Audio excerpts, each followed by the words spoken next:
know it's true, I'm finally getting to you. We're not through. Yeah, I know it's true, I'm finally getting to you.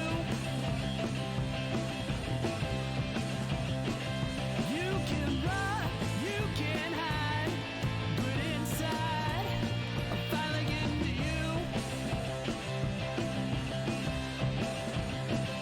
Yes, it's true. I still love you, but I am getting to you.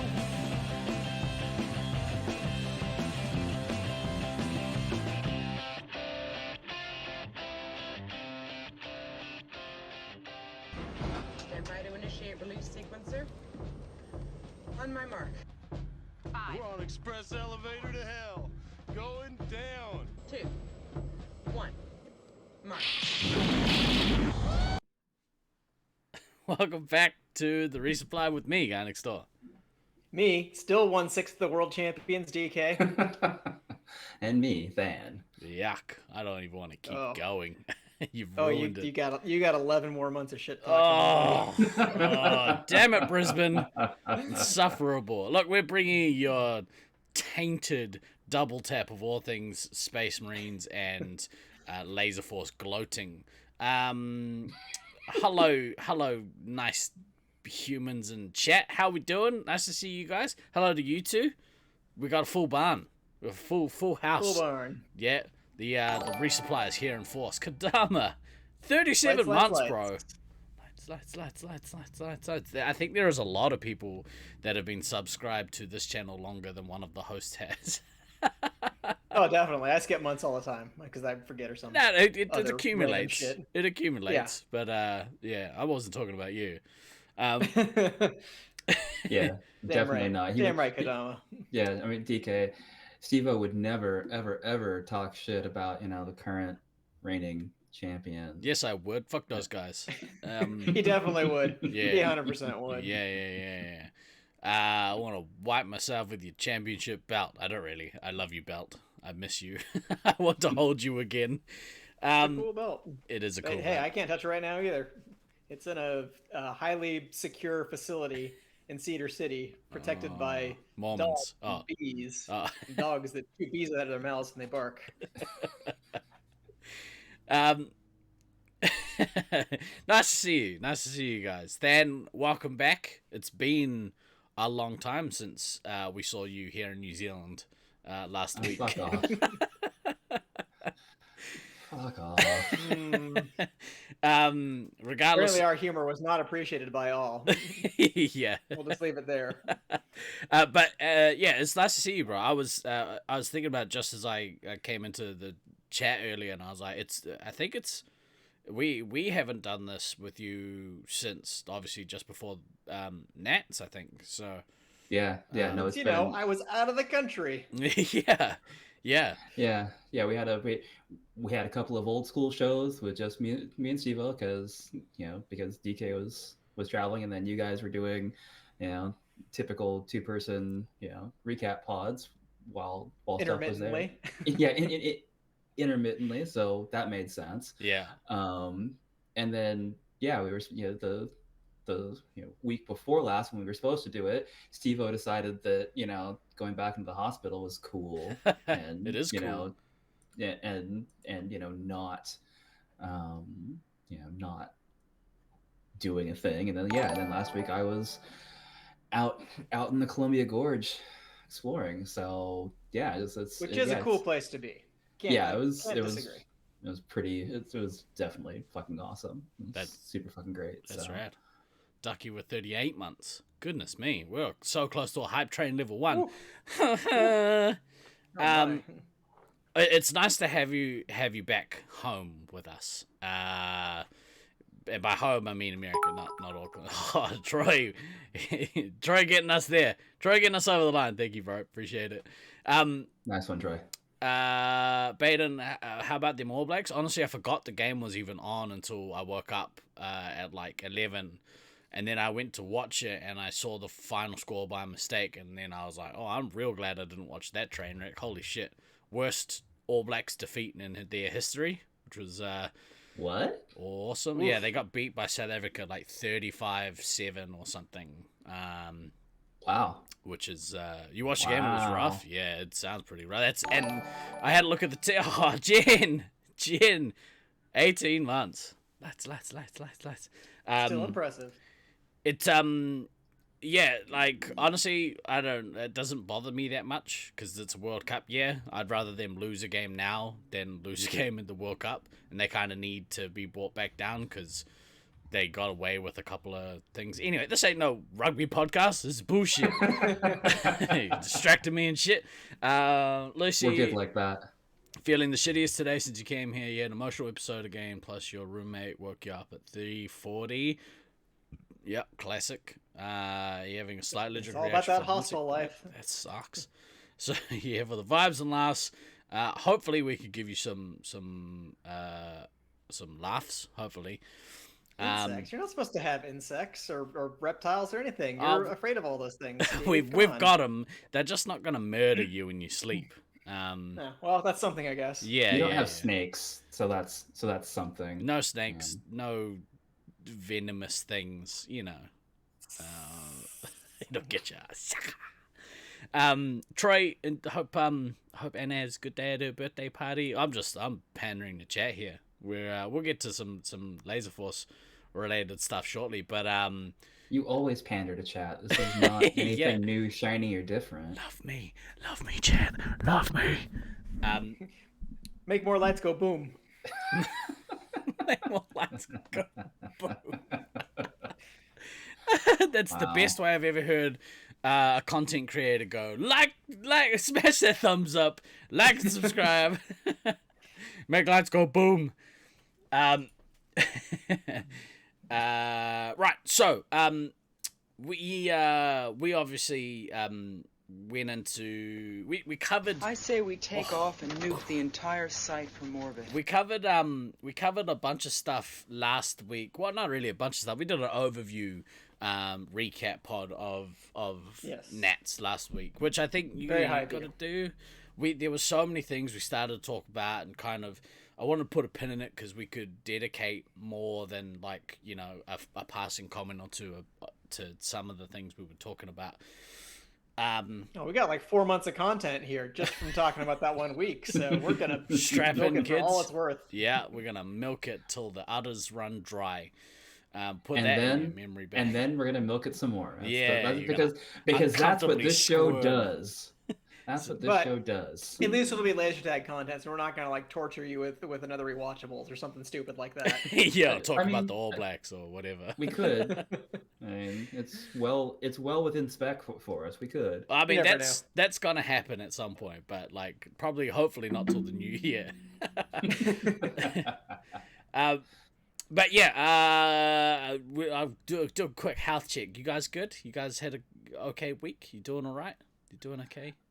It's been a week. I started therapy again this week. Nice. So yeah, that's been it's one of those things where it's like cool. At least starting this time, like I'm not starting from zero, so I don't have to like redo True. all the baseline stuff. Like I can just kind of jump in, vomit out a whole bunch of stuff. Hey, and here's kind of, what's like, going know- on. and kind of like know what the process is. Like, okay, here are all the problems that I know I'm having, and go from there instead of like the first time around where it was like feeling stuff out around the edges and that. So that's been my week, kind of therapy hangover from a Monday. Right So- on. Well, it's always, I'd imagine, like uncomfortable to get back into it. So That is certainly an accurate descriptor, but as we've proven on this podcast by dedicating however many months we did to like every show, I was recapping stuff. It's important. It's a thing, and you shouldn't be ashamed to do the thing. Like sometimes having that neutral, in quotes, disinterested third party who has no skin in the game for whatever your outcome is. I mean, over and above wanting you to, get better, like that's their skin in the game, but they don't have a directional push one way or the other to like shade. They don't have to spare your feelings and blow sunshine up your ass like your correct. friends. Yeah, it's not like, yes. All right, I'm gonna call you on some shit right now. Yeah, like and That's what you need. And don't get me wrong, like really good friends will call you on your shit, not like you two necessary. Well, not like you two haven't called me on some shit in the past, like pretty fucking hardcore. Don't recall. But then there's also just those discussions that you don't necessarily want to have with your friends. Yeah. Yeah. So should I get the cream for this, or that kind of stuff. So yeah, so it's back at it. Got some things to work on. Nice. But definitely hitting it this time from a better place than when I hit it the first time. The way I think about it is like, and it just dawned on me now that it's not really like therapy seemingly isn't a thing that you win. Like it's not a thing that you win and then you're done with it. It is not. No, yeah. there is no such thing as winning in therapy. You just that's where the anxiety brain comes in. You're like, I'm so close to getting a good grade in therapy. Yeah. And no, there's no winning. There's just more levels. Yeah. There's just more levels. Oh, so it's Diablo. I see. Yeah. Or laser tag, I was gonna say. Oh yeah. You can always go up another level. Yeah, see, that's why you're the brains here, because that's actually relevant. Diablo's semi-relevant. Sort sometimes. of. Yeah, I don't know why I went there. Speaking of pandering to chat. Yeah.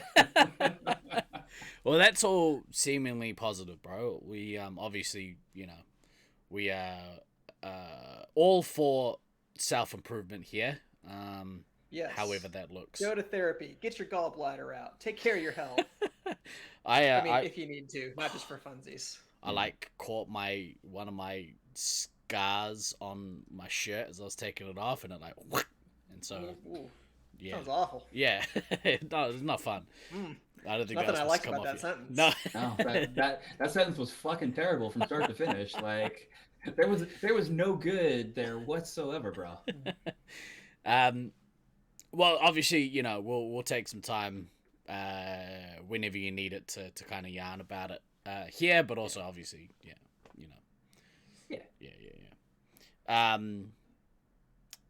I was gonna bring something else up, but I can't remember what it was. But that's okay. DK, you had a good week, bro. You don't remember? Yeah. Good. You still on good cloud week nine over here? Yes. I mean, that was like one of the things I was gonna mention this week. Is I feel like for about the first 3 weeks after Nats, it was really more a sense of like relief. Like, oh my god, thank God I did it. Can breathe now. Can relax. Like all this preparation's paid off. And then it's kind of like turned to, hey, that was pretty cool. It's like actual happiness. So it's good. That's great. I've gotten back to hitting the bike and stuff like that because I don't want to lose the kind of level of fitness I was at during Nats, but some relaxation is always going to happen afterward.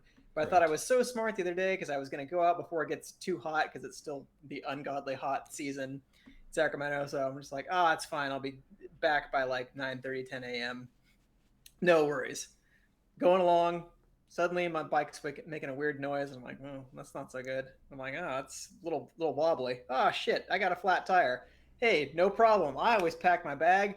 I got my hand pump. I got another tube. Let's try this. It'll be no problem. Look at the back of the bike. I'm like, oh, right. I forgot. We only have one bag between the two of us, and it is still on the back of Erica's bike, which is back at the house. So I don't have a tube or a hand pump or anything. Shit. So, and I'm like looking up. The sun is getting like brighter in the sky by the second. And I'm just like, the shade on the trees is going away. So I like have to call Erica. I'm like, can you pick me up at the aquatic center, which was like a couple of miles from the house and stuff like that. And I'm like just trying to walk the bike down there. Then I make the stupid decision of there's this kind of long bridge that goes down toward there where I'm just like, it's just rolling down the hill. Like I'm tired of walking the bike. I'll just kind of cruise down, and the tire's like coming off. I was like, oh shit! Brakes. The brakes, they do nothing. I decided not to do that, so I had to go over to the bike shop, and then they pull out a massive thorn from the jeez. tire, and just like, oh, yep, well, that's what happened. So, but it all got fixed up. But I was just like, it's so hot outside, I can't do this anymore. This is how I die. We had a good run. I'm like, I'll make it, but I'm not going to be happy by the time I get back. Well, that's all bloody awful. No, it's good. It's a sign. Yeah, don't go exercising.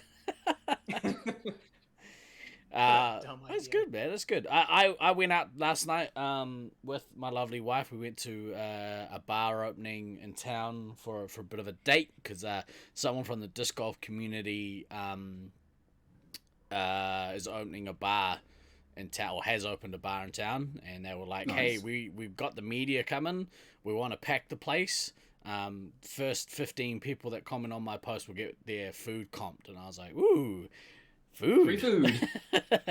So yeah, we went and did that. It was fancy, and in return we bought like a bunch more cocktails than we otherwise would have, so it's nice to Gee, support people. it's almost like their diabolical plan worked. Oh no, I understand. I completely understand. But free food means more booze. Although I probably shouldn't be drinking at the moment. Yeah, funny that. I've heard that. I've heard that. Right, before we get into my two favorite F words, free food.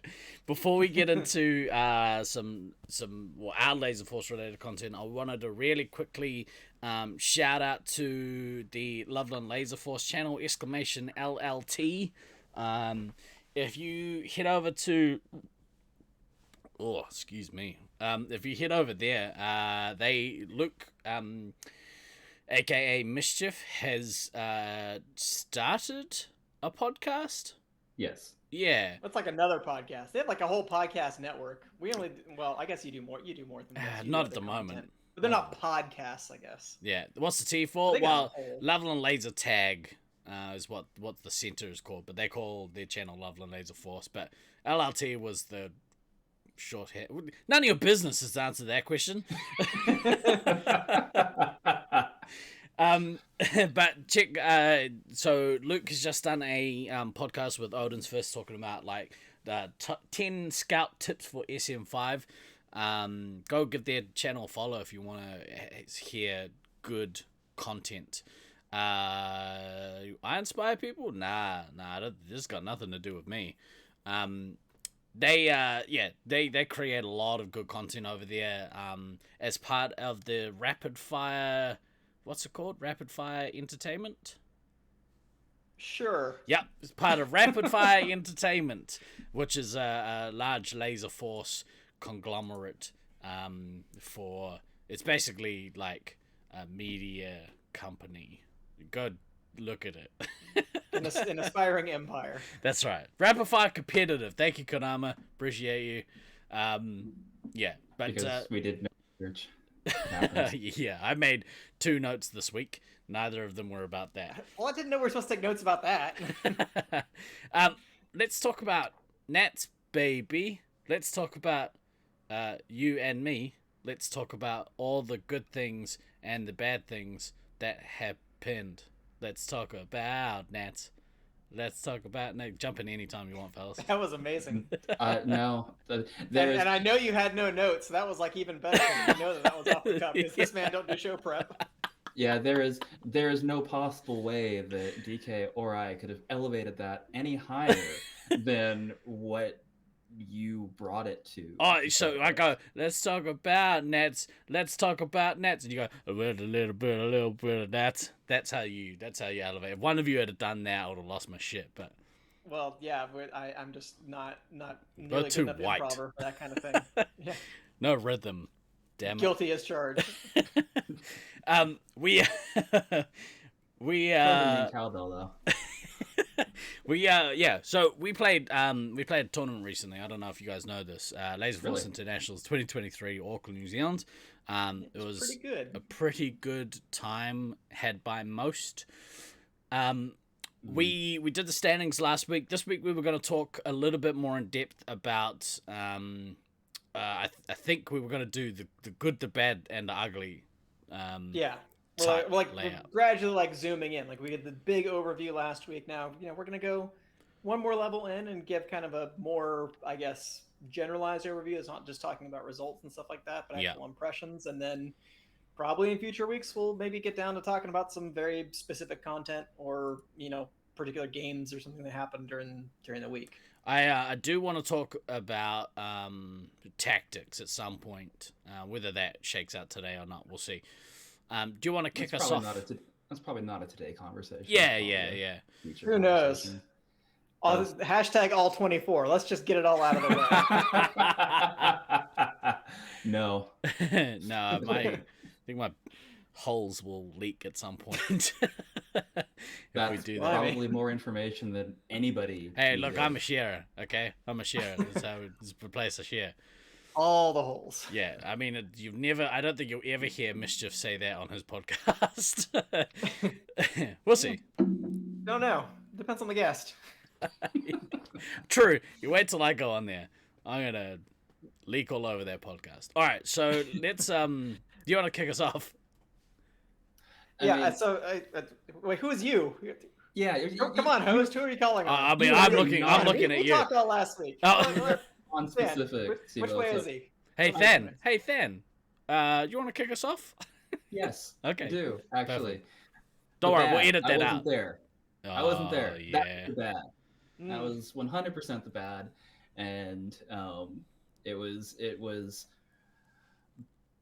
a painful thing for me all week watching the games, and then constantly, like every time I'm in chat, somebody making the joke. So Than, is Than here? Is Than getting here? Fuck all of you! Like, I knew what you signed up for. Yeah, it's a good thing it came out the week after. Yeah, fuck off. I was so I was so mad about not going for various reasons, and then just I knew it was basically a meme at that point, and so I understood the why. But seriously, Still every sucks. time somebody did that, it was like, just twist the knife a little more, just twist it a little more, and it's like, oh, for fuck's sake. Y'all made the man have to go back to therapy. You should be nicer to Than. Stop bullying him. So yeah, Terrible. that again, was it amusing for everybody else? Sure. I You understand. created more net happiness in the world, so at least console yourself with that. Yeah. I'm gonna console myself with the meme was making people laugh, but on a If being the butt of a really great joke is my service to the world, then I'll just have to bear with it. yeah, so that sucked because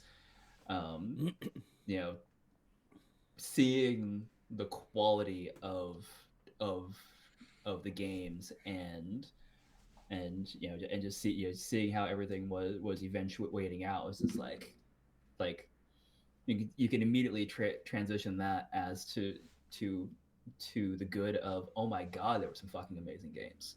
Holy fucking shit.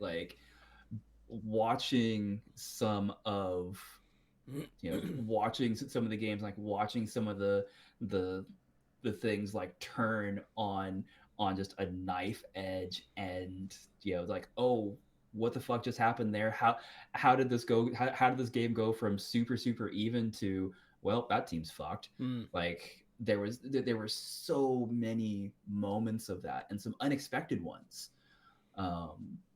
So yeah, that bad transitioned right into the good. And I guess the other thing, and I know I've said this to various people before, but this is the first show that I've, obviously I wasn't on last week to be able to do this. I've got to eat some fucking crow about Josiah, because I was, leading into Nats, I was very skeptical of, how he was going to perform, because he's got, a unfortunately earned reputation of historically having some challenging nationals. Plays great, but then has mini meltdowns There's a blow up. and and it all goes to hell. Um, and from everything I was seeing, this time around, like he was playing great. There was, the kind of the acceptable level of inter-team RAR that happens, because it's emotions are high, that happens. But overall, fuck, he impressed me this tournament. Mm-hmm. So He played real good. yeah, so I felt like for all the grief I was giving to him before Nats, like I gotta give him his props for performing, and really I feel like starting to dispel a lot of the kind of negative energy that's been around him within the scene for a while. So well fucking done, Josiah. Mm-hmm. For sure. I concur. So. Dude is scary to play against. He's not got armor. That's just the extra motivation needed. He's like, I'll show you, Than. Yeah. Hey, I'll show you what I can do. Hey, you know what? If he Watch this. if he took what I said before, Nats, as motivation to do it, okay, You're welcome. I am totally okay with that. Like I said, I just felt like for as much shit as I was talking on him beforehand, like he proved me wrong. I gotta eat that crow. Well, that's simple as that. To be fair, I don't think you didn't shit talk him. You just had reservations. Yeah. And like you said, I think they were backed up by past performance. That being said, like I've seen him play, Okay, so that wasn't actual sound and not just. Sorry, that might be on my end. Hold on a second. Wow. Okay. Someone's got to, look, when you got a smoothie, you got a smoothie, okay?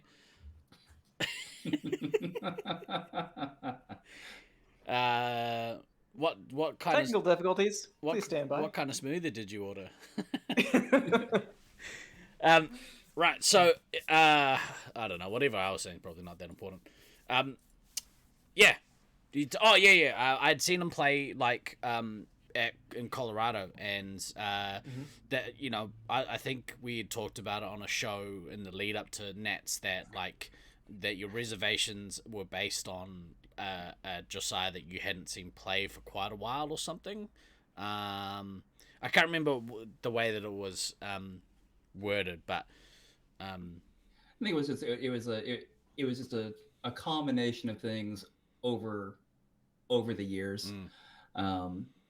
And yeah, like I said, I'm well, he would be the first to admit it at this point, honestly. Like you talk to Josiah, it was like yeah, back in the day I blew up too easily, I got too emotionally involved, and he's made some changes in his life that are all for the better, and I'm happy that he's doing better both as a laser tag player but especially as a person. Yeah. I would say that a good thing then from this tournament was seeing the progression as a whole for the younger members of our community that have had maybe 5-6 years of growth under their belt, to go from being I wouldn't say, to going from being like young players like late teens, early 20s, and getting that competition under their belt and really like sharpening their skills, but also like growing into like really decent human beings. It's a interesting features now, old man. I was just gonna say it's an interesting thing for me now as maybe sort of on the older side of the spectrum to see you're okay. Dan Smoothie's ready now too. Listen, all right. We're all having minor issues on the show. Oh, hang on. I just gotta go. It's all right. Steve's pooping. Everybody. Yeah, as soon as I need to it. take a shit, I'm outies. I was gonna say, yeah, to see, to be like kind of the older guy now, to see the growth of like players coming through our system and getting to know these players from when they're quite young to starting to become well functioning adults. It's quite nice to see. It's heartwarming to see. So I think that was a good to kind of come out of the week. I mean, that's good to come out of just, knowing people over a long period of time. So you don't feel like an adult? I wasn't talking about you, you child. No. What flavor did you get then? Did you get to No, had a cat deciding to be sick at my feet, so I needed to clean that up. I don't like that flavor. That's Charming. like the jelly beans that I hate. That's Yeah. kind of what that is. Yeah. All right. No, doll. It wasn't Malcolm. It was Mischief. Damn it, Luke! Stop throwing up on Than. Right. Bad, Luke. What are some? Do you want to do good then bad then ugly, or do you want to just talk about like a bunch of stuff? Let's just you talk about a can- bunch of shit. Yeah, you can throw it into whatever category in whatever order you want, as long as we're getting through some version of it. So just say like Throw it in, what this end is it and up. how you categorize it. Yeah, it's almost like our normal flow is to bounce the fuck around because we have no focus. Also that. So a good thing that I want to talk about for me was seeing our maze get utilized by as many high quality teams as we had come and play. And not just like the Brisbane players have been to our maze a few times at this point. Well, not all of them, but like we had, obviously 2 teams come from the States, and this will come, when we talk sort of tactics, but looking at how our maze was utilized by really good teams was really interesting and like educational for us as a player base, because whenever you have visitors come in and show you different ways that you could/should be playing your arena, it's pretty interesting. It's a good like appreciation of the game for me. Well, I mean, when you get people that haven't played in the arena before, they will see it differently than you do. Yeah. Which is both good and sometimes really bad. But I mean, a similar thing happened in Syracuse in 2011, where like Syracuse was, the home players were convinced that the green side of the maze was like the be all and end all, and visiting teams got there and went, no, actually this Edor space is far superior, and fuck you, here's why. And by the end of the week, that was the place to play, and to this day in Syracuse it's still the better location. So It's the strongest resupply area, yeah. So yeah, having people that don't necessarily have the inherent biases coming in and playing within the maze, yeah, it's fun, it's different. Makes for a good time. I like I like seeing specifically the way that, like, so for us, we play, whenever we play the B team or just play in general, we always, the players to get upstairs, both teams will come upstairs, you'll fight it out briefly, and then one team will go down to disco and hold in disco, and it just didn't play out that way with the visiting teams pretty much. It was really interesting to see. We haven't played without resets, and we never will. Just like how we don't play laser tag with loaded assault rifles. Same deal. It's dumb. I've played without resets lots of times. I've played QZAR, I've played Ultrazone, I've played Laser Quest. None of them have resets. No, Laser I mean, Force without Space Marines without resets. Technically, QZAR does. We're not talking about Cusa, talking about Space Marines, damn it. Oh my god. Oh, that face right there, that's the new emote. You know what I mean. Yeah. I do, but it's fun to, be pedantic. So. Hey, DK, Yes. talk about a thing. I mean, to piggyback on that, I really liked, like, again, seeing different strategies go into the field. But like on the other side, it's good to have played the Auckland field, get some perspective on how you see things and how the Auckland players see things. Because like I kind of went back and listened to some of our episodes where we were talking about different SM5 positions and giving an overview of that. Mostly because I wanted to see what we had covered on the Scout episode, and I was gonna talk to Aiden about what he should to talk about on Luke's podcast. But we had like not even really arguments, but like minor points of disagreement where you would say like, oh well, that might work in some fields, but Auckland maybe plays a little bit different than that. So I kind of understand why you guys have some of the kind of instincts around that field that you do, because I think Auckland plays closer to what I would call like the classic meta than some other fields, where it's like, yeah, you keep your resupply and heavy together in like one area, you have your scouts and commander range out, and basically they're crisscrossing with each other, but resupply and heavy stay in a relatively concentrated area, and you just kind of keep and hold an area and rotate the 3 hits and that kind of thing. Like I understand if you're mostly playing upstairs and disco, that makes a certain amount of sense. And especially I could see like when you still had the mesh netting over that diagonal wall, I can really see why you guys would do that, because that heavy spot is just like insanely good. It's broken. Obviously, right? Yeah.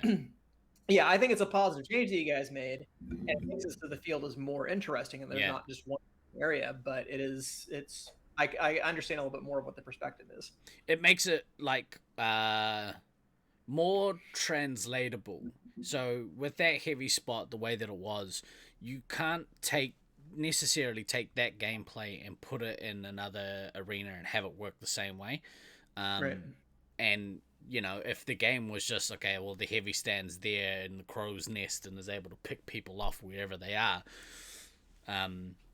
it doesn't translate well, especially. So I think that's why we struggled for a long time with Brisbane, because it's completely different to the way that we would historically would play our own maze, which is go kill the resup rather than that zone of control, which although you did kind of a good approximation of that in 2018, where you were just a beast in that red tower and like holding down outside the field. Well, so that came down to Beast helping me play like him. He was like, hey, this is what I do, this is where I so look. Sorry for the interruption. I'm still here, I promise.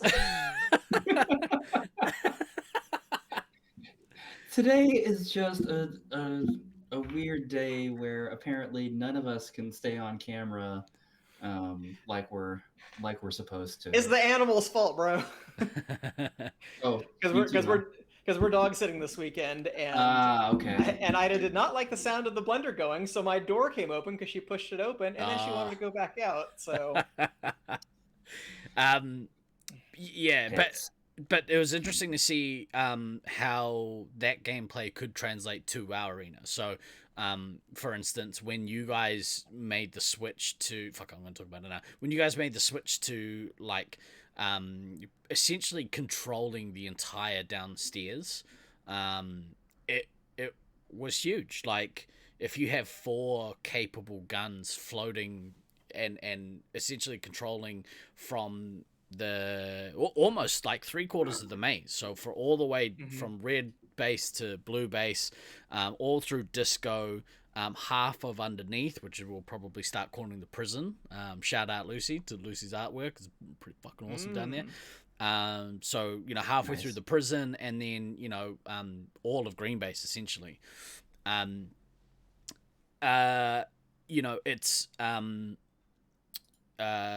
It's interesting to see how effective that was, because if you have your commander and your scout, let's say red team holding upstairs, you have your commander and your scout trying to break into a resupply, they're just getting messed up by 4 floaty guns, assuming that you have quality scouts doing what they needed to do, which obviously you guys I was kind of spoiled for quality on that front.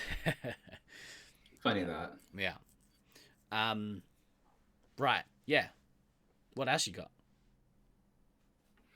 I mean, I talked a little bit about the sense of relief, but it's funny because I was going back through all old notes and old photos, looking through my emails and things like that. It really shows the kind of anxiety that I had built up around the tournament. If you look at like my texts and emails that I was sending to Erica the week of the tournament, and then all of a sudden, like after the tournament, oh, just much better. Hey, here's some happy pictures of where we went. And here's the mud baths and the hot springs and the redwoods, and oh, isn't it all so fun and fluffy and lovely? Yeah. So yeah, it was just drugs. there was a lot that was like built up, and hence why people saw me just sprawled out on the floor in the party room. But that was like kind of that whole emotional release thing. Again, kind of like a good and a bad simultaneously. Like the good was finals was an amazing day. The awards dinner was really, really fun. I did not get as drunk as in previous years because much like Steve, I shouldn't be doing that as much. It's not good for me. But I was having a good time. I had a few things. You were sprawled out on the party room floor, if you will. Well, that was for a different reason. Yeah. I did forget to get my bonus picture with my legs sticking out from under the air hockey table, but I guess I'll have to get that next time I'm in town. Oh, bro, send me a photo. I'll Photoshop it. But it was also bittersweet because, like, honestly, I really missed both of you guys. Like, in the immediate aftermath of the tournament, because, Steve, you were still, in hospital getting tests done. Dan, obviously, you weren't able to go. But, like, both right after the tournament and then at the awards dinner, like, I was like, oh, man. Like, I'm having a good time, but I really wish Steve was here. Yeah. I really wish Dan was here. Because, like, I wanted to hug you guys so bad and just have another shoulder to cry on, because I didn't have enough shoulders to cry on that day. It did feel, and obviously, I can't be as gutted as Dan, because at least I got to experience some stuff. But I was at home feeling very sorry for myself. I had a couple of cries at home because I was just like, it's not fair. I want to go to the party. You're right. It's not fair. Yeah. That's exactly what it is. Yeah. So it did feel like there was not the same kind of closure that I would have had otherwise to a tournament. It was such a strange thing to kind of have the tournament in that way. I didn't get to see I didn't get to see like the Brisbane guys again. I didn't get to see a lot of people again. Well, the people that obviously didn't come afterwards.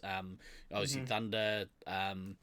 Pretty much I haven't seen really a bunch of like the locals. Didn't get to see Stallion. Like didn't get to see a lot of people. Apologies if Lone Soul. Like I felt like all week there were people that I was like, Friday night we're gonna have a good time together. I actually get to like socialize with you all. The Wednesday was cool when we went out for dinner because I got to actually that was the most amount of conversation I had with like Rusty and Taipan, and in fact like and JFK that I got to all week. I feel less bad about maybe like Glader because we got to spend Glader and Troy because I got to spend time with them. Yeah, they got to come with us, so that was good. We did get to hang out with them afterward. Yeah. But yeah, it was such a weird. I felt like I missed the end because I did. I missed the end. Like literally, like the rug got like yanked out from under you. Yeah. I too was lying on the party room floor. Well, and going to aligned with the bad, like I mean obviously as part of not being there, like not being there, DK, to see you get this win and not actually being physically there to experience that. Like I feel like I know better than most like how much it means to you and kind of the trajectory over time to get there. And so not being there to see one of my best friends finally hit this, this apex mountain again, it 100%. hurt. 100%. It hurt, and I was like, well, fuck, was I still fucking thrilled? Obviously. But it would it have been fucking cool to be there when it happened and be able to give you that hug and be like, bro, you fucking did it. You built this team for synergy and skill, and it paid off. Yeah, like, It's a good feeling. that and yes, the general missing of other people. Like, it's been years since I've seen Al in person. I would love to have seen Al. It's been years since I've seen Hoodie. I mean, I think 2018 is the last time I saw Al. I saw Hoodie. I saw Probably. Ducky. Saw Rusty. Saw Type. Like there's all these people that would have been great to see. But yeah, the kind of the overarching like big piece for me was I would have loved to have been there to be able to like experience that win with you. So. I would, and I don't want to speak for you, DK, but like I would imagine, because the way I see it is you're kind of that was emo as fuck. You're kind of from a Laser Force perspective, you're kind of our mentor. I don't know if you see it sort of exactly the same way, DK, but certainly for me, like you're the reason why Auckland's Laser Force was and is any sort of competitive. That's you. So to not have you here, especially like in I guess your spiritual home, was a strange feeling. Yeah, I mean, it is nice to kind of like in the ethereal. I know that I've had an impact across the scene over the years. Like I understand that, and without without trying to sound too egotistical, even though I know it's going to. Yes, I'm well aware that Auckland is where it is because of the foundation I set. Yeah. Like you guys were really fucking shit before I took over. Let's say call that. Let's shit. call that. You were calm pretty down, shit. Mate. Calm down. Let's call it for what it is. Moderately shit. Moderately. We shit. had it was pretty average, as they say in New Zealand. We had talent. We had no direction. Correct. Yeah. So kind of seeing, seeing sites and people and everything that I know that that I have influenced over the years, and seeing really great net good results is pretty awesome. And yeah, I mean the fact that one of my best friends wins a tournament. I mean, granted, with a fantastic team built around him, but you were the architect of that team, DK. I know you were the architect of it, and yeah, I just would have loved to have been there to be able to celebrate that with you in person, and hopefully, hopefully we'll be able to celebrate it in October if you're able to make it out to Loveland. That'd be awesome. Thanks, bro. And yeah, I agree with Steve. Than was definitely a mentor to me in my early laser tag days. So if people want to ask like what laser tag players you learned from, I learned probably more from that direction, right? 100%. Yeah. Okay. One of those directions. I am to your side on it's Twitch screen. Yeah, it's Than. I've learned more from Than than any other player, and from a lot of going to Denny's or Alberto's after a night of lasers and us unpacking some stats and talking about like how to do stuff more efficiently and getting Laser Force down to a science. I mean, yeah, that's where a lot of just my background knowledge came from. There's other players I've learned from over the years, but Than definitely like set the tone, and I can't tell other U.S. players enough that Fan's the reason that we have the tournament scene in the first place in the States. Had he not gone to Australia and brought back that kind of knowledge, and also, reached out to the broader community, we probably wouldn't have Intersight play. Yeah. So we missed you, Than. We certainly did. But as you heard in chat, you were always there in spirit because people could feel your presence. Yeah. That's fair. What else good have you got? Let's switch to something good. I have one thing. So it's sort of maybe it's a bit of both. So obviously the bad for me was getting as sick as I did on the last day. I mean, it's obviously a trend at this point, which sucks. Yeah, speaking of reputations that have been earned in the tournament scene over time. Damn it. Bro. It's not good. I think 3 of the last 4 Nats have been in hospital or whatever. But maybe it's more. Maybe it's more than that actually. It was in finals. We were playing Brisbane, and I was so spent after the games against USA East. Dude, Baden, that was one of the worst. This is one of the worst. This actually, it felt a lot like that. This the way that my body was in so much pain was similar to that. Except, I was able to actually go to a hospital, so yay for me. But bro, y'all need to stop breeding superbugs down in New Zealand. Like, they didn't lock down to keep COVID out. They locked down to keep whatever the shit they have in. Yeah. They don't want that spread to the rest of the world. That's fucking people up, dude. But so I was in a pretty bad way after during the USA East games, but definitely after. My body's just like, you don't have any more to give, man. You're gonna die. You stop now. Lights go boom. Yeah.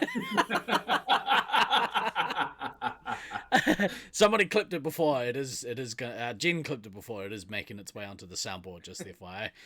Nice. Oh boy. Yeah. Let's go boom. But during the game against Brisbane, I was visibly upset in the game. I was visibly spent. Like, I was just munted, and I had a moment, which for me was incredibly special, and just shows a testament to how much growth Taipan's gone through over the last little while. Taipan gave me a pep talk halfway through the game. It was a very brief comment that he made, but it meant a lot to me because he could see I was visibly dejected. I was gutted, and that he was just spanking me. And my head dropped, and he said something. It was on the lines of, "Nah, bro, pick your head up, keep going. You got this." And I was like, that's so nice of somebody to do during a game where the stakes are as high as they are. He can see I'm gutted as, because I don't have any more to give, but he took the time to try and pick me up when I was down. So that'll always be incredibly special to me, Taipan. Thank you, my bro. Appreciate that. That was a pretty nice moment in the heat of competition. That's pretty awesome. It was a very nice thing for somebody to do. Taipan didn't give me any pep talks. He just killed me. So rude. I was like, my body, it hurts. And he was like, yeah, good. Blah, blah, blah. Yeah. He's like, I'll kill you out of the game. Then I'll say something. Then I'll give you a hug after. Then I'll give you a hug. Zenban now? No way. Was he on another team? He was the enemy commander. So, he was attacking me to get to my resupply. But he didn't have to say the things that he did, but it was pretty awesome that he did. It was really nice. Right, what else you guys got? You got some more stuff? Some more juice? we got some good stuff. Got plenty of juice. Let's see. Did that. Yeah, because again, as everybody can tell, DK is the only one who actually made any notes. I made notes whatsoever. Your note was that story you just told. Like I'm gonna pull the curtain back here for people. Like just before the show, that was the one note that he made. Now I didn't make any notes. Yeah. I'll come clean on How that. dare but- you? How dare you reveal that I have no pants on under from here down? Well, that's not so unusual. Yeah, that's pretty normal. I just assume you don't have pants on like 90% of the time. Yeah, it's my house. Safe I'll, bet. I'll let it fly if I Exactly. want. Yeah. Well, I talked about last week how competitive the tournament was, especially in the top 4 spots. But since I've been watching back a lot of the games and chopping up some of the footage to try to isolate individual games and get them labeled and that kind of thing, like I hadn't quite realized going into finals how many games like just turned on some little thing in the middle of the game and completely changed the scope of what was going on. In our first match against Brisbane, in USD's versus you guys, in you guys versus Brisbane, because again, I know you hadn't watched it. I don't want to torture you with details and stuff like that. Look, it But there was happened. definitely a time where it seemed like you guys kind of had control of the game, but then a Mhm. couple of things went bad and they went super, super bad. Well, right in the Simon middle. had- But it had was like, said- it could have. Leach had come out of the game and like I'm almost semi-conscious on the massage table, and the boys are like, "Man, it's so gutting. We actually had them. We had them on the ropes," and I was like, and that made me feel even worse. Mhm. Yeah.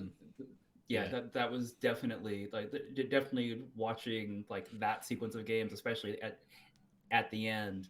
I mean, I know I said it at the start, like the quality of the games was really good, but yeah, there were so many times where it was you would get this nuke is gonna drop and totally fuck this team. Oh, that nuke got canceled. Oh shit! Now there's a counter and the other team's fucked. Like there were so many weird situational things like that that I mean from a spectating standpoint and having perfect information of watching the score screen. It was I mean, it's always entertaining to watch score screens because huge nerds. But this year was to my mind like a step up because of the overall quality of all the teams. I mean, yeah, you had four teams of 6 that you could make reasonable cases for they could have gotten to the grand final. USB and Auckland A, sure, they weren't in the grand final. You could make very strong cases for that for them to have a path to get there.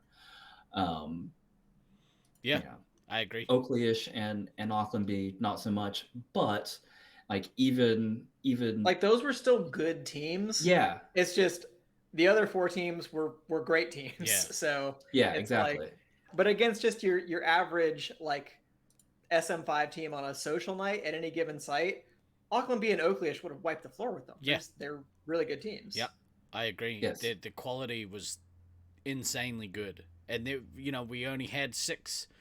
We only had 6 teams come to this Nats, which we haven't had like a small Nats for a while. But in saying that, True. like the quality of the games were outstanding, and I wouldn't go so far as to say that if we had more teams, there would have been trash teams. I'm not saying that, but No, but every time we've had 8, 9, 10 teams in a tournament, I mean, let's be real. Like the bottom couple of teams, it's like I'm glad that they get the experience, but they don't really have any chance. Yeah. It's just you're there to get reps. Yeah. And like it's good that happens, but to have 6 like sort of elite teams competing, it's good because we all got lots of games against each other. Yeah. So again, I'm not saying like we need to keep the scene smaller or anything like that, but when you see competition at its highest level, it's cool to see it play out that way. That's right. And not only did I guess everyone's got their own personal goals during the tournament, but like seeing the quality, there was no easy wins. Like even say, for us in our mindset, we're like, okay, we should beat Auckland B because we've been schooling them for forever. But we didn't. There was no easy wins. They were still really hard games to play. The outcomes might not indicate that so much. Perito Insano, what a name! Thank you very much for the follow. Nice. But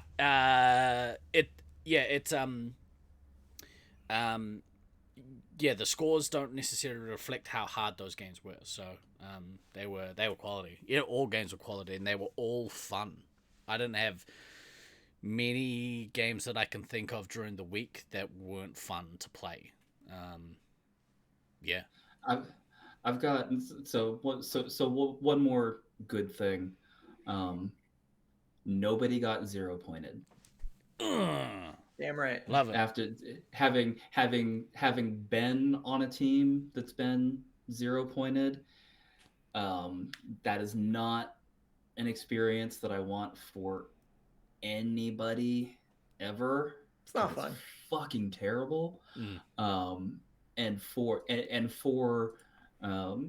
Oakley-ish, who admittedly had, you know, kind of the roughest lineup to try to, you know, put together to try to, you know, make things work, to finally kind of have it all crystallize at the end and take that game was probably, And by Elim too. yeah, probably one of my favorite moments of the entire tournament. I'm not gonna lie, like, being there awesome. was so good. Yeah, I was so happy about that. I didn't even care that we lost to Brisbane that round. I was like, oh, I'm so happy for the Oakley guys. Yeah, it was pretty great. You couldn't convert any of your starts against the top 4 into picking up a game, which sucks. Yeah, but I would say that win-loss aside, your performance against all of those teams was really high quality all week, consistently all week. So whilst you didn't get the results, and that sucks, understand that the performance, in fact, the performance of the entire Auckland B team, pretty much everyone, was noticed by everyone else that was at the tournament. And I think maybe to an extent the people watching the games, I mean, Dan, you probably have more of an insight into that, but that's kind of how it seemed. Yeah, and I mean, I will happily reiterate this as many times as I need to. Basically, every game was an entertaining watch. You know, it didn't matter who it was. So yeah, and being able to, you know, tell throughout the week, like okay, you can tell that the teams are gelling. You can tell that people are figuring out the arena. You can tell that people are figuring out their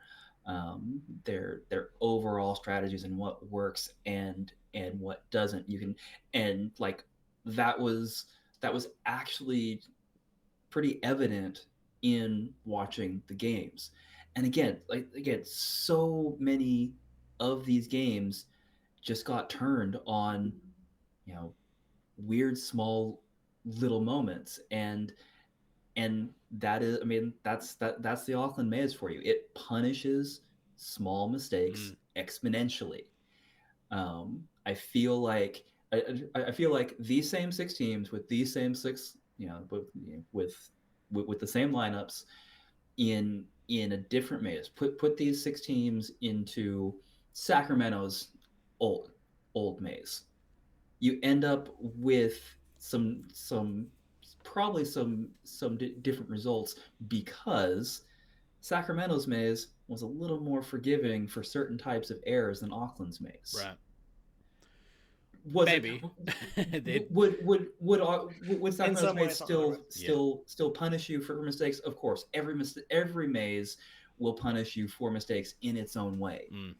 But just the thing of, like, Auckland's maze punishes small mistakes exponentially. It's like St. George's maze. That's honestly why I feel like my regard. team had a not an easy time, but had an easier time making the adjustments. We're just like, there's a lot of principles from St. George that we can follow in this maze about, like how you have to orchestrate certain things and how you need to move the resup and how you recover after a nuke or after you get kicked from an area, those kinds of things. Like, you had to be on your shit about that kind of stuff in St. George, and I feel like it's the same way in Auckland. So I think that was helpful for my team in particular. Yeah. So yes, but everybody getting to get sharpened up against good competition. Yeah. Again, it was obvious watching the games that everybody was improving as the week went. So know it all. I can appreciate that you feel frustrated because you weren't able to convert those starts into wins, but by the same token, you had some fucking incredible starts and you had some fucking incredible runs, and just in a lot of instances it was just a case of, it wasn't a case that you lost, it was a case that you just got beat, and those are two different things. It was never really a case of you're getting completely fucked. It's a case of there's a little bit of a talent differential, and that talent differential got exploited. And now that you've had that experience, you can apply those tricks. So the next time you face those players, you will have elevated your game too. And that's like what is great about internets, because it gives you like a new set of tools to work with, because you're always like, oh well, this player did this one thing that I haven't really seen before, or this team approached this area or this maneuver in this one particular way, like we haven't done that, we should adopt that kind of thing. So it's a crucible that makes stronger players. I learned a shot from Scythe actually, which is the shot where you drop your gun down in line with your shoulder and pop around a corner. That shot for whatever reason is really effective. I can't do the part where you wave at the person first. Very few can. Yeah, that was fucking infuriating. You think you could I think you can tell how good the teams were because most of the games were decided by one or two minor mistakes. Everyone was good enough to capitalize on the cracks in the armor. Exactly right. Exactly. And that is a testament to how quality all the teams were, which is what you want. It's what you want at a Nats. Like the reason why we made the changes to our arena, specifically, the cargo net one was so that our maze is more balanced and you get higher quality competition, rather than one team just learning how to exploit certain things and then they could do that better. I think we touched on it last week, with Detroit's weird little windows and that stuff. Yeah. If you can remove the little random things that like make your maze make a home field advantage worth more, then you get a high level of competition, which I think is a better outcome for a tournament. Yeah, because I think you guys have a lot more options in that field now, because there's, in my opinion, like now the strongest resupply area is in the nest, the top of long ramp upstairs. But you do have other options to resupply upstairs. You basically have 3 other areas where you can move the resupply at least for a little bit, and then downstairs you have disco. You now have the blue base kind of area, and I mean there's like that emergency corner over by yellow, and I mean we even had people like kind of trying to use areas like the C bend and stuff like that, or the C section as the Brisbane guys call it. C section used to be really effective so the way it plays now is that there's open doors into the back corridor and then into green base and stuff that those can be closed off, or at least they used to be able to be closed off, and so when you had it as like a little C shape, you could effectively hold that area as a resupply. A lot harder to do now that there's like 3 ways in there. Funny how that works. Yeah. My goal is to have Auckland Laserforce move Jar Jar Binks. Jar Jar Corner has ruined that part of the maze, in my opinion. So that's maybe an ugly thing, Jar Jar Binks Corner. Jar Jar Binks ruins another franchise. There's a couple other spots that we might be able to put him, but honestly, he sucks. Like always, Jar Jar Binks sucks. Yeah. One of the other ugly things that turned into something good was there was an air of negativity that sort of was hanging around by day 2. There were some frustrations the way that some people play, the bad habits that they play with, and by day 2 those things had come to a head, but luckily with open communication with the captains and the players, as well as some of the out of Laserforce like social time that we got to have, those negative issues had sort of dampened, which was nice because it meant that by the end of the week, like it felt like by the end of the week, everyone had a really good time. Yeah, I think so. Yeah, maybe not every single player, but most players who attended the tournament had a great time. So Can't please everybody all the time. no, It happens. You did tell Rest to shoot you like 3 times because your monkey brain heard the tone off Jar Jar and pulled the trigger. Yeah, it happens. Jar Jar Binks is the worst. I hate you, Jar Jar. Between that and I like how the 2 players who got penalized for jumping upstairs were Sneak and Caleb, the 2 people who arguably should be allowed to jump upstairs. Well, The 2 people who are probably short enough to be able to do it, yeah. I think I without saw destroying themselves. Applesauce did it right. I'm reffing the game. She's She's standing right next to me, and and she we're at the top of long ramp. She's standing there. She could see people. She looks at me. She looks back at the person, and then she jumps, and then was like, ah! Because I was like, dude. And she's like, that was so dumb. I knew I couldn't do it, and then I just did it. I was like, that's pretty funny. Monkey brain strikes again. Yeah, that was really funny, actually. Right. Have you got any other stuff written down? Yeah, I think to build off that, Steve, just about like the kind of negative air.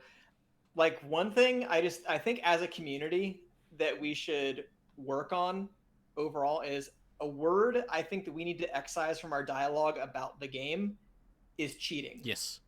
Because we can just say penalties or yellow card or foul. I think foul is good because it signifies that this is a minor occurrence that requires a small stoppage in play. But that's it, and then it's a play on. I think cheating is way too loaded of a term, and I think it caused more drama than it needed to. Because people whatever will joke around in chat, just like it was like oh, Snuffles got penalized, oh, big cheater, ha. Like I mean that is whatever, but it's like when you're actually using that kind of lingo outside a game and somebody's like I don't appreciate being called a cheat. Like we're not cheating. It's a mistake that happened in game, and like the ref actually hit me for it. So can we just drop it? Like pointing out that this happened 2 or 3 times in a game doesn't add anything to that. There are very small number of times / players that I can think of where the player is cheating, and I think cheat has the cheating implies a certain amount of deliberate action. Correct. Yeah, I agree.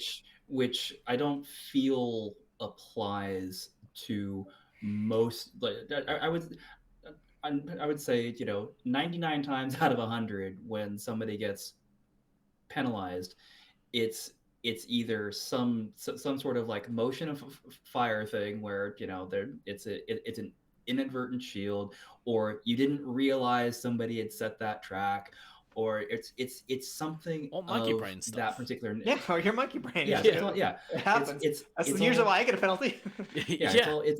It's all something of that nature. I'm actually trying to think of literally the last time where a penalty was handed out, or I handed it out, and my thought process was, wow, you were being deliberately dirty. Yeah, I don't I don't think it happens, and I think that's why why I think you're we've correct. excised most of the players, or really all the players who we would have those suspicions about from the scene. Like, I certainly didn't feel that anybody at this tournament warranted any kind of reputation as being quote unquote like a cheater or a dirty player or anything like that. But mistakes happen. Mistakes. And It's sloppy technique, monkey brat. Like, I ran against my better judgment. I was the ammo. Going down to get blue base off a newt drop, and I ran in there and I point my gun at the base, and both their resupply are standing right underneath the base, and I shoot the base once, and I knew I was like, they'll probably backtrack. So instead of getting the base, I was like, Reset. yeah, and then immediately got penalized, and I missed the base because of it. And like, I was like, that was so dumb. Like, I was dumb. I knew that was gonna happen. Why did I still do did it? a dumb thing. Yeah. So nobody. Yeah, you're right. Like, cheating, like, implies that people are doing these things on purpose, and I don't think that is the case. And I think you're right. I think as a community, we should get rid of that word, unless it's you're specifically saying they are breaking rules on purpose. Yeah, like that word is like way more loaded. So if we're using that in casual conversation, like, that's just, I think, how sometimes those bad errors start to build up. Because I'd heard from a couple players specifically, like on Tuesday, like they're calling me a cheat, or they keep accusing me of cheating, and I'm just like, well, let's clarify exactly what we mean. Yeah. In that kind of scenario, like, okay, you got a lot of penalties, so what? Like, most of the penalties, and it's not like it was any one team. Like, there were definitely people on like all four of the top teams who got 8-9 penalties, something like that during the week. And it just happens. And it happens more when you're an attacking player. You're going to be in a scenario more often where you might accidentally get your gun out a little ahead of your shoulder, or you might accidentally chase somebody because you didn't see which direction someone had come from. Yeah. But as long as the refs are, are watching or catching most of the things, I think play still goes appropriately. And it's sort of like a throwback to before ref suits as well, like, because getting penalized was such a big deal. Now it is less of a deal, which means there's going to be more penalties. The 50-50 calls, I always thought back in the day, like, I don't want to ruin this game for this person because, like, right, I thought something happened. Now it doesn't matter. Now you just, black. Okay, what I saw, you need to make sure that you come around the corner like squarer, or whatever. Or you needed to tell me that you weren't targeting that person, because it sure looked like you were targeting them to me. yeah stuff like that. Yeah. Kadama in chat, he gets regular examples of deliberate cheating here, and can confidently say he's never seen a player cheat at a tournament. Yeah. That's through all that. That's entirely fair. Kadama. Yeah, that's fair. So like a side kind of, I don't know if it sits into the bad or the ugly, but even after the tournament, so it's good. We got through everything, and I don't feel like there was any drama at the end of the tournament, and that was great. There was no like angst after the tournament. People like, oh well, we can't get these two in the same room because they're having hope or anything like that. But I do kind of sense, just based on chat and conversations with people, that there is kind of a looming split in the community over whether or not 0-point penalty should have a cap. And hear lots of people say, well, there should be a cap. Like, after you get X number of penalties, then they should start counting and stuff like that. And I feel like people who are kind of building up on either side of the issue. Now, personally, I am pretty vehemently on the no side of that, and I really think we need to treat this on a case-by-case basis. I can give my logic in brief here, but we could probably do a whole show on this at some point if it gets to be an issue. It probably is a whole show. So my case for that is mostly, I mean, I don't think anybody's deliberately cheating, so that's not necessarily the solution to the problem. And setting a cap on the number of penalties you can get, now it just sets up a scenario where, again, every call has to be an argument, because whether or not this one counted, it counts toward this one particular number that if you cross it, then they're going to start counting. So players and captains and everybody else are going to have every reason to argue every single call. No, that wasn't a shield. No, you didn't see the right thing. No, you weren't in the right position. Are you fucking blind, ref? What are you doing? And that's where it's getting out of control. Whereas if it's going to be 0 points, it's going to stay 0 points. If I tag you for a shield and you say that wasn't a shield, I say, yes, it was. Go away. You're down for 8 seconds. And if you talk back to the ref, then you can get a conduct penalty for that, because there's no reason to talk back to a ref. But if they're going to start counting at some point, you might want to make your case right there. Like, I understand why players do it. I think it's dumb, but I understand why they want to do it. Well, so the thing we should be working towards with 0-point penalties is, and we kind of saw it actually happen at this Nats, is when you are consistently getting penalized for certain things, then becomes the player's responsibility to learn to correct the bad habits that they have, and whilst I think it's really important to get clarification if you can from a referee, probably after the game. During the game is a waste of your time. You should find out what you got penalized for and what they saw, and try and correct your game. If you're going through a tournament where you're picking up 3 to 4 penalties a day, and they're all shielding penalties, then you've probably got shit technique, and you need to correct that.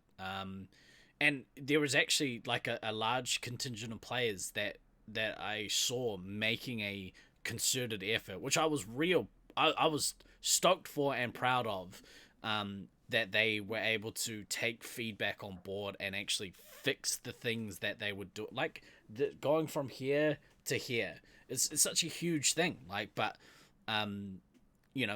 people were making an effort, and I really appreciated that actually from the entire player base, that when people got pulled up, they wanted to make sure that they were cleaning up their errors so that they weren't impacting other players' experience in a negative way, which is really, really cool. So, shout out to those of you who made adjustments. It was actually, like, a lot of people would ignore that, or are happy to be like, no, I'm fine. It's you that has the problem. Yeah, I guarantee you are not 100% clean 100% of the time. No way. Because nobody is. That's just too high an expectation. Yeah. Mistakes happen.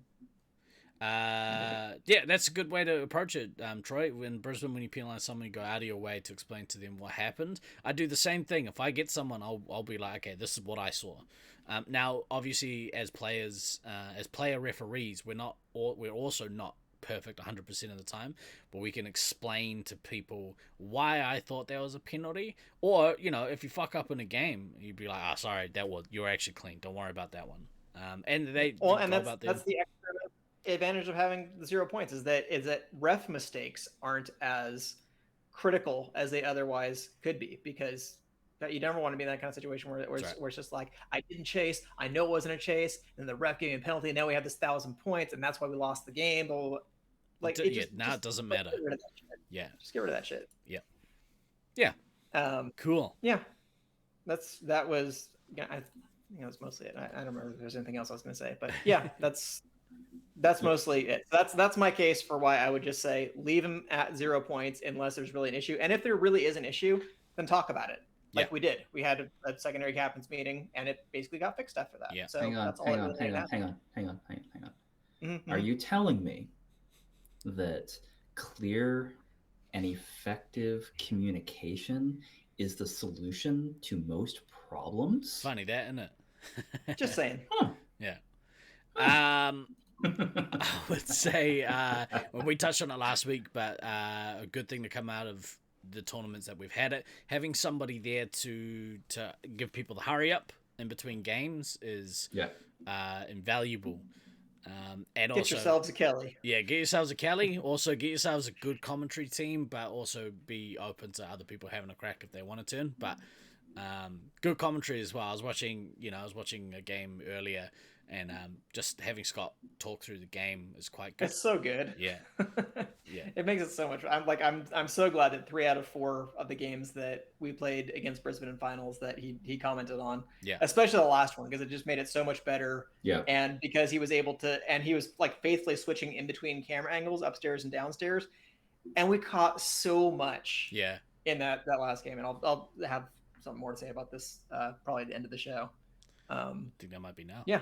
But it was cool. Yeah, I mean, I'm sure it's coming up soon. We've been going for an hour and a half, so the cameras is huge, man. Like if you can have somebody effectively switching, the more we can do with this stuff, the better. It's so nice to be able to see snippets of like a resupply attack run into the disco, or watching a heavy hold upstairs or whatever it is. It's really, really entertaining. Right. I don't know if I have any more notes. Yeah, I know that eventually we want to do like full game commentary for some of the finals, but that's definitely not I don't not think a today thing. No. That might not even be a resupply podcast thing. That might go up as separate stuff, perhaps. We'll see. Well, spoiler alert, there's at least one that's going to be going up on YouTube probably tonight. Ooh. On which channel? On our channel? Resupply YouTube Ooh. page, channel, thing. Exclamation YouTube and chat. It'll show up. You can go and check it out. Another good thing, and again we'll talk about the shenanigans after, but the post-nat shenanigans was pretty great. That was on my list too. Yeah, it was really fun. If you get a chance to go spend a week doing fun things with fun people, go do it, because stop living in the past. Hey, look, compared We to don't New have Zealand, any you're other all in the place to past. go, Ducky. No other place to go. Yeah, this whole channel was predicated on the glory days. Yeah, That's accurate. The post-tournament shenanigans were pretty great. They would have been even better if like half the crew wasn't actively dying from kiwi flu. Oh, it was a bit of a other damner. than that, Bit of a damner. it was, but still some really, really good times. Yeah. And put a little effort into your post and or pre-nats activities, and you will get some incredible life experiences that do nothing but enrich your soul, is how I would put it. Valid. That seems valid. Just as you do, exactly right. Is there anything else you guys wanted to bring up? I have two comical bits on Shit. under the ugly. So one is Zorb is fucking dangerous, and putting 3 people in the same Zorb is fucking suicidal, and I can't believe that your country allows it. That's fucking insane. Same reason we don't have handrails, separating you from scalding hot like magma. Who needs that? Yeah. It was supposed to be a much less litigious culture down there. Yeah, hey bro, just toughen up. Yeah. I have no idea how I did not get just knocked the fuck out by catching a stray knee from Ducky when I got completely turned around. It's This is so one time where funny. how I didn't knock like all of Luke's teeth out of his head when he smashed into the back of my skull. If you guys Oh my haven't God. haven't seen the video, I'll find the link to it very quickly. But we did a video of the post-nat shenanigans. I cut together. It's about 15 minutes, just under 15 minutes long.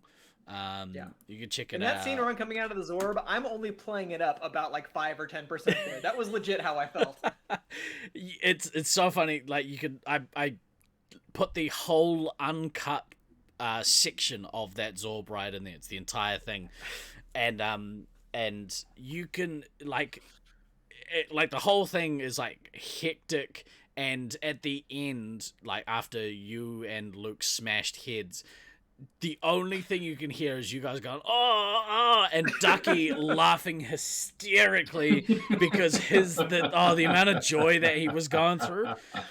Oh, it's so funny. It is so funny. You're a bad Paul, but I still love you. I'm gonna actually. You're posting in the chat. Doing something. So yeah. Right. Zorb And what's the other one? Zorb is pretty fucking crazy. And this one, we're gonna finish on a very controversial note here. Steve, I'm sorry to say, little disappointed in the coffee. I feel like you made this huge deal when we Not were about in coffee. Australia. I was like, oh, I was like, if you think Australian coffee's good, wait till you come to New Zealand. Yeah, but I Now- say that about everything. Okay, all right, fair. You think these kangaroos are cool? You should see the ones we got back in New Zealand. So the way that I look look at it, we actually have wallabies down here now, which is dumb. But the way that I see it They is, escaped from a cargo container or something? no, they were an introduced species down in the South Island, and I don't know why. I think so that they could be hunted. Because we just want some cute wallabies to come. fuck? It's strange, but Who would hunt a wall? How much challenge could there be to kill one of those things? you know, I don't know, if you're talking it to I death, say maybe. we take off and nuke the entire site for more. But what was I saying? I drink black coffee, so I'm easily like pleased, regardless of where I go. The problem is when I you mean, start that's adding true milk and on shit. so many levels. That's accurate. Oh, Yeah. look at that thing. But yeah, just drink black coffee, and you'll very rarely be disappointed by the outcome. Like, I mean, don't get me wrong, it wasn't bad. Like, everywhere I went, I could basically get like, I'm like, yeah, it's a good cup. Yeah. It wasn't like life changing. Saying coffee is better, you're wrong. Did you have KFC while you were here? I did not have KFC. I was trying to avoid fast food places like as much as possible. I was like, I didn't come down here to eat fucking. Eating no fast food. Chuggies? No, thank you. I was morbidly curious when Hoodie and Alan Bridget wanted to try Taco Bell because I'm just like, yeah, I gotta see what Taco Bell's like. Oh, in did another you try country. it? That's fair. Yeah, I did. Yeah. How did it stack up? I don't think it's not the same thing. It's not quite the same. Like, it was close, but there's something that's just a little bit off about the spice mixture that they use. I don't know if it's because you can't import some ingredient or something in New Zealand. I don't know. I think what they do is they use actual food product in the food. See, you ruined it. Yeah, that's not Taco Bell. And that's exactly right. That's not what Taco Bell's about. Taco Bell is there to be a thing that you can feed 20 people on $5. Like, yeah. Well, this is what I was trying to explain, like to Bridget, where she was like, well, Taco Bell is like Mexican restaurant. I'm like, no, it's not Mexican. It's Taco Bell. It's Taco Bell. Yeah. Taco Bell is its own sub thing. It is. It is 100% its own sub thing. Yeah. It's not Mexican. It's Taco Bell. And if you try to say that Taco Bell is Mexican, you're wrong. you're being offensive. That's why in the Demolition Man future that every restaurant has Taco Bell because it's except in New Zealand. It just is Taco Bell. Except in New Zealand because Yes, they changed it to Pizza Hut. It's so weird. I think we've Is that a talked real thing that happened? Yeah. I'll find it for you because it's awful. I growing up, I'd only ever seen the Taco Bell version, but they were like, well, in outside of the states, nobody they don't know what Taco Bell is. So it's really poorly dubbed. I'll find it because you're gonna love it. It's so funny. I cannot wait for this. Yeah. I mean, we might have to take 10 minutes but... after the podcast to watch it together because I would love to see your reaction. We might need to. So the last, so glad. Oh, this really bugs me. I'm gonna address this now because it needs to be. Baden, I'm saying none of you got to experience Georgie Pie. Georgie Pie can rot in the depths of fast food hell. Georgie Pie was overrated. It's bullshit. If you want pies, go to a bakery like a regular New Zealander. The only reason to go to Georgie Pie is because at the time they were the only place that had a ball pit that you could play in. That was the only reason you chose Georgie Pie. You had to deal with their shit product so you could play in the ball pit because McDonald's didn't have it. That's where you guys bred your New Zealand superbug. Got it. It was in the ball pit. It's in the ball pit, yeah. Georgie Pie was a ball pit, not a fast food restaurant. Yeah, see, you all know it. You all know. And we live in this fantasy land of, I loved Georgie Pie. No, you didn't. You loved a ball pit is what you loved. I love this cultural argument in which I have absolutely no dog in the fight. It's amazing. Same. There was I dropped it's the ball pit nets. I want that so bad. I dropped Disco Stu off at the airport. In fact, I went to drop him at the airport, but I dropped him at a laundromat instead in the middle of Mangere town centre. But on the way out, we went and bullshielded you. we went to KFC as like his last meal in New Zealand. It's the first time I've had KFC in a long time, but yeah, he was like, "Yeah, this is much better than it is at home," and I said, "Correct." I have no doubt of that. Yeah, no, it 100% is. Yeah. KFC in both Australia and New Zealand, Australian KFC absolutely fucking destroys KFC in the States, and it's not even close. Yeah. Now I'm really glad I went to that Italian restaurant that had the lamb fries with Luke and Josiah and Aiden and them. But I am sad I didn't get to have Nando's on the trip because that was like I'm like if I'm gonna go to a fast food place, I'll do Nando's because we don't really have. Hang on. Yeah. You didn't fucking get to you were in fucking New Zealand for 2 fucking weeks and didn't get to Nando's? Nando's sucks. I know I failed, bro. Sorry, man. Fuck off, Steve-O. Nando's sucks. Especially now that there's so many Korean fried chicken places around. No thank you. Oh man, I miss Mum's fried chicken. That was so good. Yeah. And okay, no joke, it cures kiwi flu or kiwi AIDS or whatever. Oh, why didn't you tell me?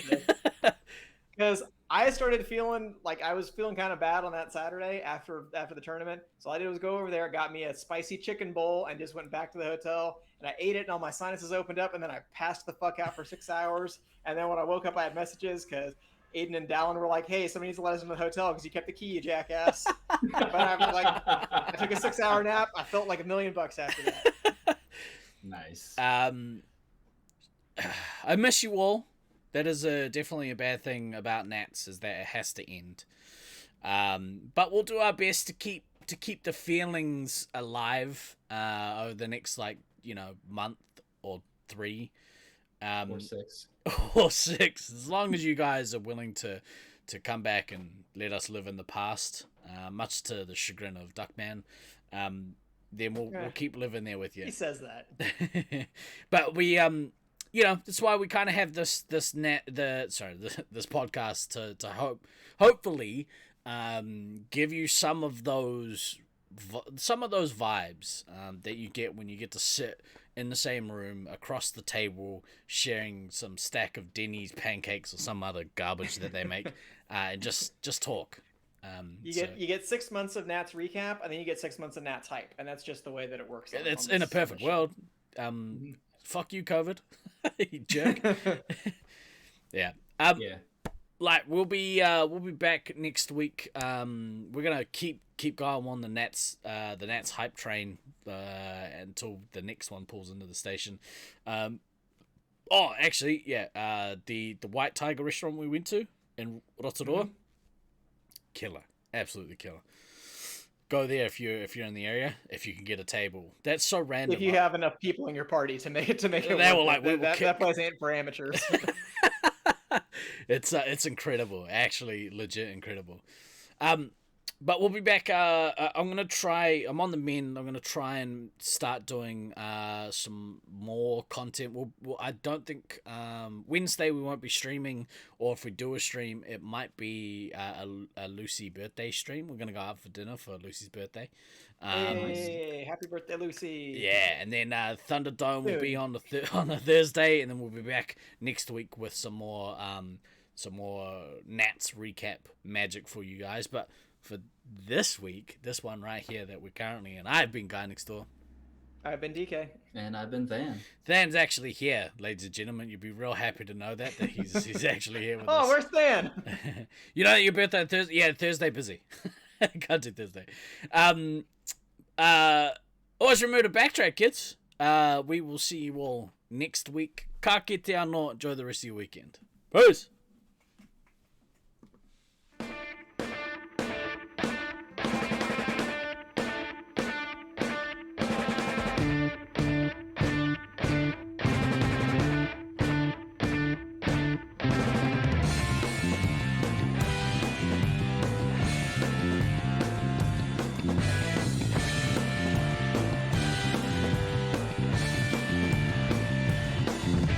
I've been throwing daggers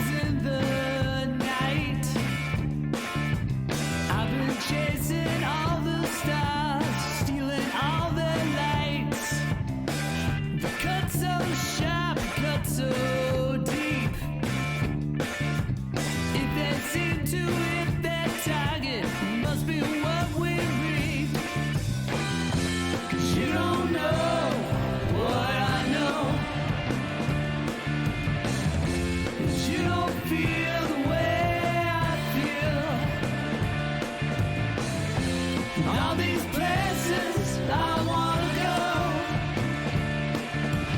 Makes me wonder if my looks could kill. I've been throwing daggers in my dreams. If they seem to hit their target, it's harder than it seems. 'Cause you don't know what I know. And you don't feel the way I feel. In all these places I wanna go. Makes me wonder if my looks could kill.